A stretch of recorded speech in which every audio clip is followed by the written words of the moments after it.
One of the most common questions we get asked is how long to hold a yoga pose. In today's video, we're going to be going over that. Right here I have the iPad and we're going to be breaking down one of our most popular articles on yogarove.com, and it is how long you should hold a yoga pose. So some of the key points we're going to be going over are some of the variables you should be thinking about when you're deciding how long you should hold a yoga pose, and we're going to be going over the different styles of yoga and have a pretty basic idea of how long you're going to be holding a yoga pose when you practice each of the styles. So basic, straight to the point answer is there is no set time.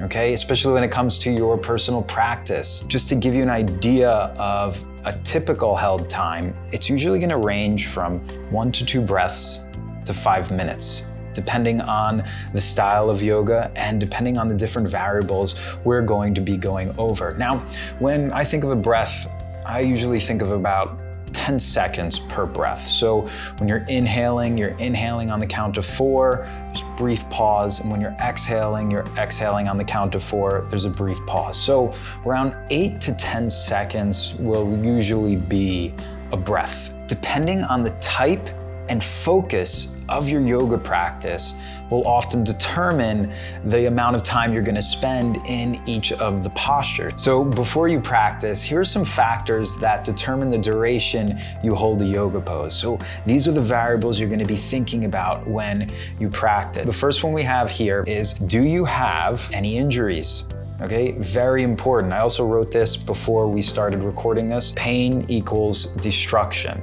Okay, I hear this a lot from Knees Over Toe guy. I love that guy. If you have any issues with your knees, he's your go-to person. Very important formula. Pain equals destruction. If you are moving your body in a way and you're feeling this really sharp pain, ease back, slow down. There's always ways to build yourself up. There's always ways to modify the posture, modify the movement using different props, using different lengths of speed when you're moving, really connecting with your breath. It's so important. So think about that when you are practicing. Now, very important, how are you feeling? Are you energetic or are you tired?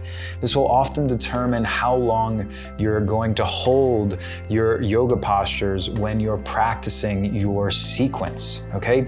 Are you gonna hold it for one breath and you're gonna move fairly quickly and you're more energetic, or are you gonna take it easy and just relax? And this is a day where you just want to recover from the long week and you just want to focus on letting go. So, asking this question, how do you feel right now? Another determining factor is, what are your intentions? So for your practice, do you intend on focusing on reducing your stress, or are you focusing on building your strength or reducing your anxiety? This will often determine how long you hold the posture.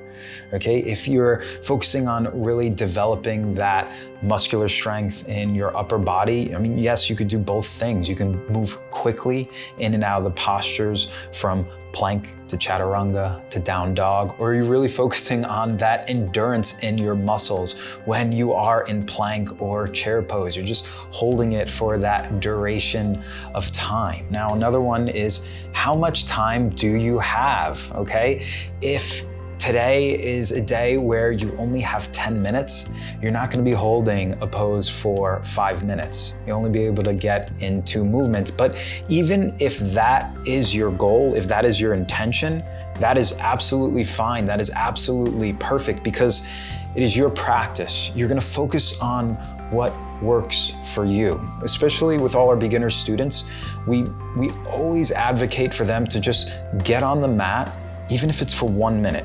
Okay, the goal is to show up, is to be present, is to explore, is to have fun. That's what you're gonna do. And of course, based on your time, you're gonna adjust it accordingly. The next one we have is, how does your body feel? Here's some little questions that you could ask yourself.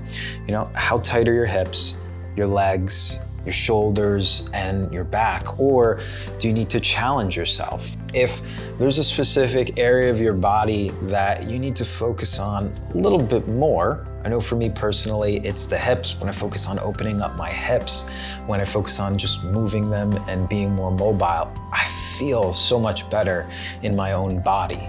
Now, maybe you have tight shoulders and maybe that's an area you want to focus on a little bit more than the other areas. Or you really want to challenge yourself, right? Like you're in a position where you feel as though you could do more and you want to try more. And it's okay to explore, okay? See what works for you. Sometimes I feel like people, depending on who they are, they don't challenge themselves enough. They just limit themselves. But the thing is, everyone's different. We're all different. That's why it's fun to experiment, to try, and to see what works for you. Now we're gonna move on to styles. Now, so this little section here, I mean, if you wanna learn more about the styles, we do have an article. It's called A Complete Guide to the Different Types of Yoga. Yin. A lot of the poses, you're just gonna be holding it for longer periods of time. The vinyasa, usually you're gonna hold it for 1 to 5 breaths. There's more movement, there's more energy. Restorative, it's gonna be 5 to 20 minutes per pose. You're not moving as quickly. You're just really connecting more with yourself, with your breath. Ashtanga, 5+ breaths. Bikram, up to 1 minute per pose. Power yoga, usually 1 to 5 breaths per pose. So this little pamphlet is good to remember, especially if you're going to a new yoga studio and you're not sure what to expect. This will give you a basic idea. In order to find this little sheet, we actually have a whole cheat sheet just to help you out, just to print it out and just for you to go over. It's actually under our website, and I'll link the free resource down below. It's in our library. We have so many resources, especially for beginners or teachers that are beginners. It's really gonna help you a lot. I hope you enjoyed this video, and we'll see you in the next one.